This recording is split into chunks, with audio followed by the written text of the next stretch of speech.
Hello दोस्तों, फिर से एक बार आप सभी का स्वागत है आपके अपने इस चैनल एसआरजे मैथमेटिक्स पर। दोस्तों, अगर आप अपने इस चैनल पर नए हैं तो हमारे इस चैनल एसआरजे मैथमेटिक्स को सब्सक्राइब करना ना भूलें और साथ ही साथ अपनी जो ये क्लास है इसको ज़्यादा से ज़्यादा अपने दोस्तों के साथ शेयर जरूर करें। चलिए दोस्तों, आज अपन बात करेंगे क्लास 10th जो है उसका 8.1 का लास्ट वाला सवाल 10वां सवाल क्या कहता है कि त्रिभुज पी क्यू आर में जिसका कोण क्यू समकोण है और P R plus Q R equal to 25 दे रखा है और P Q equal to 5 centimetre है तो साइन पी कोस पी और टेन पी का मान हमें निकालना है। बहुत ही इजी और आसान सवाल है, आपको इसके अंदर कुछ नहीं करना है, बहुत नॉर्मल सवाल है।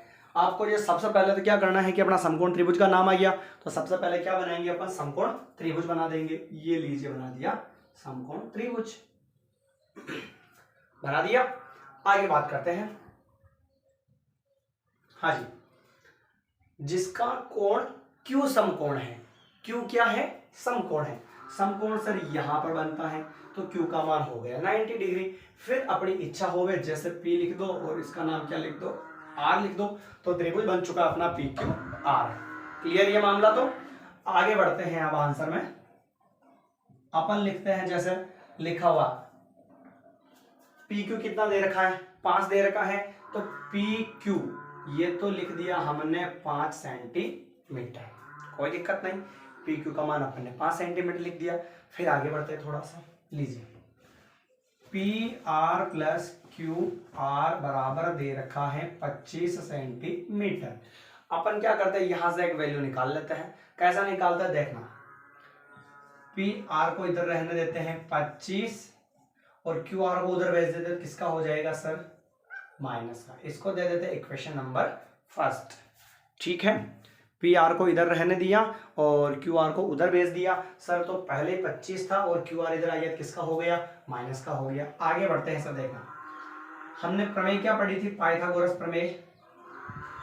पाइथागोरस प्रमेय हमने पढ़ी थी, पाइथागोरस प्रमेय।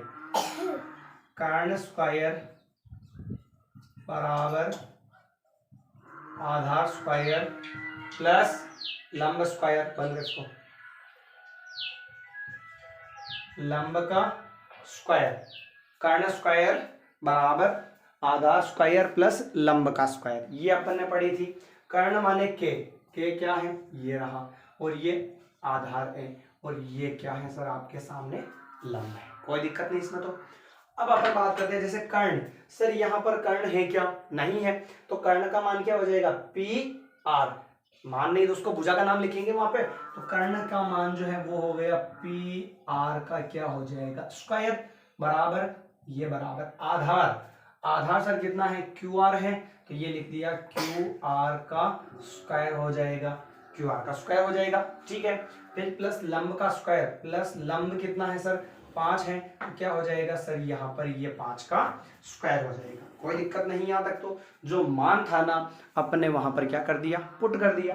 कर्ण गायब है तो कर्ण का मान पी आर लिख दिया, पी आर का स्क्वायर बराबर बराबर आधार, आधार का मान क्यू आर है तो क्यू आर का स्क्वायर कर दिया, और प्लस लंब कितना है सर, 5 है, 5 का स्क्वायर कर लिया अपन ने। ठीक है, अब सर पी आर का मान समीकरण 1 से, यानी कि समीकरण 1 से पी आर का मान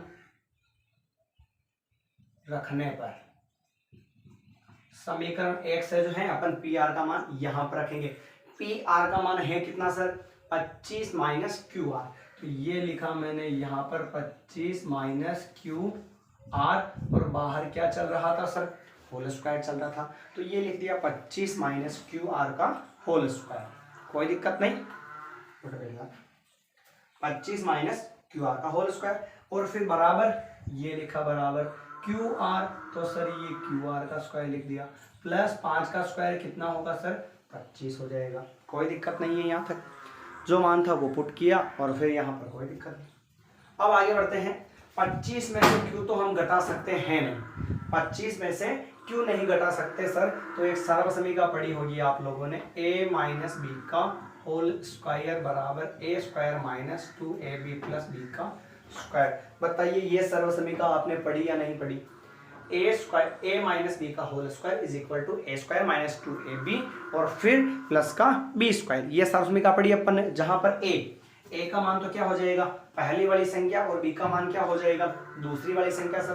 तो A square minus 2ab plus B का स्क्वायर है ना, तो ए का मान कितना है 25, तो ये ए की जगह कितना हो जाएगा 25 लिखेंगे, तो ये हो जाएगा ए का स्क्वायर माइनस 2 इंटू ए का मान कितना है 25 इंटू बी, और बी का मान कितना है sir Q R, plus B का स्क्वायर, तो बी का मान कितना है सर क्यू आर, तो ये क्यू आर का क्या लिखेंगे अपन स्क्वायर, फिर बराबर का सर बराबर, और फिर इधर चल रहा था क्यू आर का स्क्वायर, और फिर यहाँ पे चल रहा था क्यू आर का स्क्वायर और प्लस 5 का स्क्वायर, क्या हो जाएगा 25 था। ठीक है, एक बार अपन इसको पूरा वापस समझेंगे, पहले थोड़ा सा इसको सिंपल कर लेते हैं, सॉल्व कर लेते हैं। 25 का स्क्वायर कितना होगा सर 625 होगा, तो लिख दिया, माइनस 2 इंटू 25 कितना हो जाएगा सर, माइनस का हो जाएगा सर 50, और साथ में क्या चल रहा है सर क्यू आर चल रहा है, फिर प्लस क्यू आर का स्क्वायर, ये लिख दिया सर प्लस में क्यू आर का स्क्वायर, वैसा का वैसा ही सर, प्लस के क्यू आर स्क्वायर को भी इधर भेजते हैं, तो किसका हो जाएगा सर माइनस का क्यू आर स्क्वायर हो जाएगा, और बराबर में कितना चल रहा है सर 25, कोई दिक्कत नहीं आता, क्यू आर स्क्वायर से क्यू आर स्क्वायर कट गया, क्योंकि एक संख्या माइनस की, एक संख्या प्लस की, और एक संख्या किसकी है माइनस की है, तो ये हो गई बाकी। फिर बात करते हैं 625 माइनस 50 और क्यू आर साथ में और इक्वल में 25 बच गया। अब इसमें अपन क्या करेंगे कि संख्या को एक साइड में ले लेते हैं और एबीसीडी वाले अक्षर को एक साइड में, तो जैसे कि 6 to 5 और प्लस के 25 को इधर लाएंगे, किसका हो जाएगा माइनस का हो जाएगा, और माइनस के 50 क्यू आर उधर चले जाएंगे, किसके हो जाएंगे प्लस के हो जाएंगे। ये लीजिए सर 625 में से ये जाएगा, कितना बचेगा ये 600 बचेगा, और बराबर में कितना बचेगा 50 क्यू आर बचेगा। हमें सर क्यू आर की वैल्यू फाइंड करनी है, तो सबसे पहले 50 कहाँ जाएगा सर बटेगा में, तो ये 600 और फिर बटेगा में 50, और बराबर में क्या बचा क्यू आर, 0 से 0 कैंसिल, ये कितनी बार कटा 12 बार, यानी कि क्यू आर जो है उसका मान कितना हो चुका है 12 सेंटीमीटर हो चुका है। इसमें कोई दिक्कत नहीं आपको, क्यू आर का मान आ चुका है। फिलहाल ये भी किसका मान आया क्यू आर का मान आया, क्योंकि सर हमने तो कहा था कि पहले लंबकर्ण वगैरह ज्ञात करेंगे, उसके बाद में अपन जो सवाल कहता है वो सोल्व करेंगे, पर आपने यहाँ पर तो ऐसा कुछ नहीं किया और कुछ नया सवाल मुझे दिया, तो मतलब यहाँ पर क्या है कि मान करेक्ट नहीं दे रखा डायरेक्ट, हमें लंब का मान तो डायरेक्ट 5 दे रखा था, पर बाकी के 2 मान में से एक मान और भी तो होना चाहिए ना, तो वो नहीं दे रखा था, हमें केवल 25 लिखा होता, वो भी दोनों को जोड़ने पर, तो इसलिए हमने क्या किया P R plus Q R equal to 25 था, क्यू आर को इधर भेज दिया सर, तो किस में आ गया माइनस में, और इसको नाम दे दिया अपन इक्वेशन नंबर फर्स्ट। फिर पाइथागोरस प्रमेय लगा दी फिर भी अपन ने, तो कर्ण स्क्वायर बराबर आधार स्क्वायर प्लस लंब का स्क्वायर, सर कर्ण के गायब है, तो इसका मान नाम क्या है पी आर, तो ये पी आर का होल स्क्वायर बराबर बराबर आधार, सर आर डी जो लाइन है वो कितनी है क्यू आर है, तो क्यू आर का स्क्वायर हो गया, प्लस प्लस सर लंब, और लंब का मान कितना दे रखा है 5 दे रखा है, तो 5 का स्क्वायर हो गया।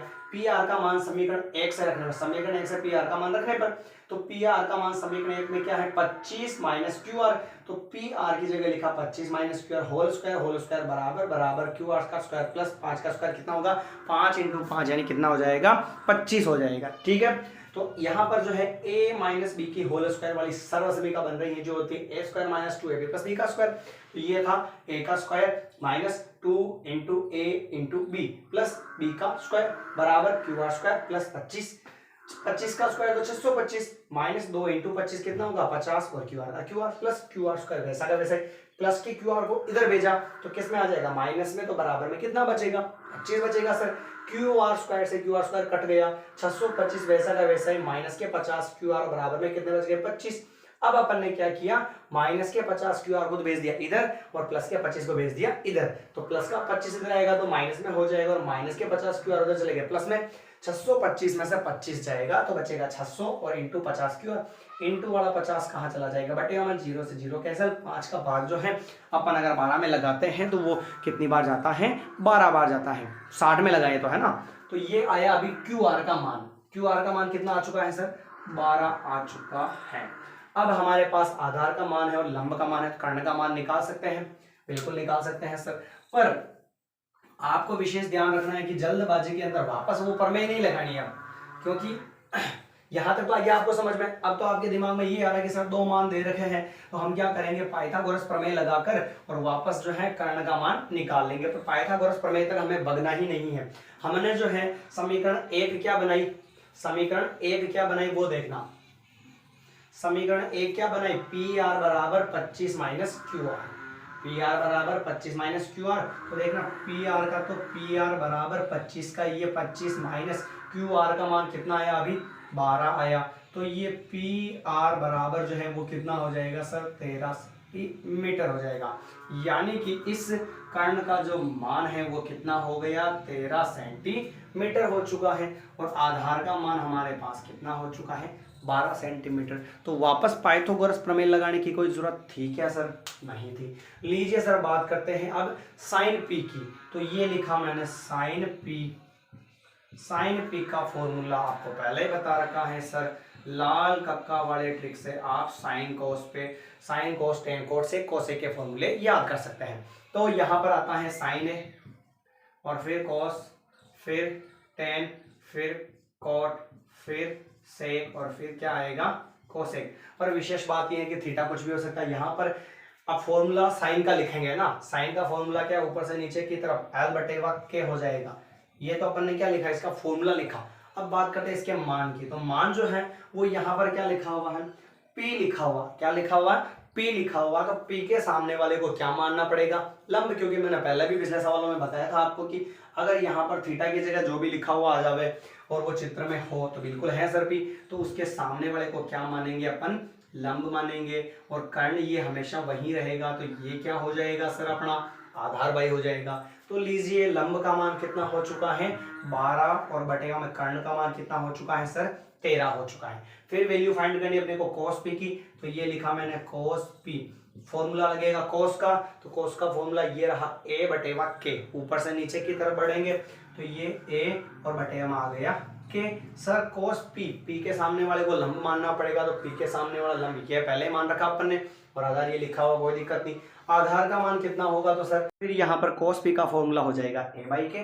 तो आधार का मान कितना हो जाएगा अपना, 5 हो जाएगा। और फिर के कर्ण कितना है सर, 13 हो जाएगा। तो ये हो चुका है 5 बटेगा 13 हो चुका है। फिर बात करते हैं tan की। तो tan p is equal to l by a। लंब का मान जो है सब जगह पी है, चेंज करने की जरूरत नहीं है ना। तो लंब का मान कितना हो चुका है, 12, और फिर आधार का मान कितना हो चुका है सर, 5 हो चुका है। तो ये हो चुका है अपना tan p का मान l बाई a, यानी कि 12/5। ये था अपना 8.1 जो चैप्टर है उसका सवाल नंबर 10वां, जो उम्मीद करता हूँ कि आपको अच्छा समझ में आ चुका होगा। और इसके बाद में सवाल नंबर 11वां जो है वो सत्य असत्य, तो इसमें कोई विशेष नहीं है, आप अपने हिसाब से इसको देख लेना, ठीक है ना दोस्तों। तो जैसा कि आपको ये सवाल अच्छे समझ में आया होगा और कहीं पर भी कोई त्रुटि हो या कोई समस्या हो तो आप कमेंट जरूर कर सकते हैं, पूछ सकते हैं कि ये कैसे सॉल्व किया अपन, ठीक है दोस्तों। तो तब तक मिलते हैं नए वीडियो के लिए। और अगर आप अपने इस चैनल पर नए हैं तो हमारे इस चैनल एसआरजे मैथमेटिक्स को सब्सक्राइब जरूर करें, और साथ ही साथ अपने दोस्तों के साथ जो है अपने इस क्लास को ज़्यादा से ज़्यादा शेयर करें, ताकि जो है उनको भी हमसे जुड़ने का मौका मिल सके। और फिर मिलते हैं नए क्लास में नए वीडियो के साथ, नए सवाल के साथ। तब तक के लिए बाय बाय, धन्यवाद। और विशेष तौर पर अगला जो क्लास होगा वो होगा अपना 8.2 चैप्टर पर, जिसके अंदर कोण की अपन बात करेंगे और कोण से संबंधित जितने भी सवाल होंगे उनको अपन अच्छे से सॉल्व करने का प्रयास करेंगे। और अपनी कंटिन्यूटी यहाँ पर बनाए रखिए और रिवीजन करते रहिए, तो आपको 100% जो है ये त्रिकोणमिति वाला चैप्टर है, बहुत ही हार्ड मानते हैं पर है नहीं, विशेष तौर पर बहुत ही ईजी और आसान है। और आपने अगर हमारे इस चैनल पर जो सारी क्लासेज 8.1 जो चैप्टर है उसकी सारे वीडियोज और सारे सवाल अगर बड़े अच्छे से और कंटिन्यू समझे हैं तो आपको मैं यकीन दिलाता हूँ कि वो एक भी जो सवाल है आपको मुश्किल या कठिन नहीं लगा होगा, ठीक है दोस्तों। तो मिलते हैं अगले नए वीडियो में नए सवाल के साथ, धन्यवाद।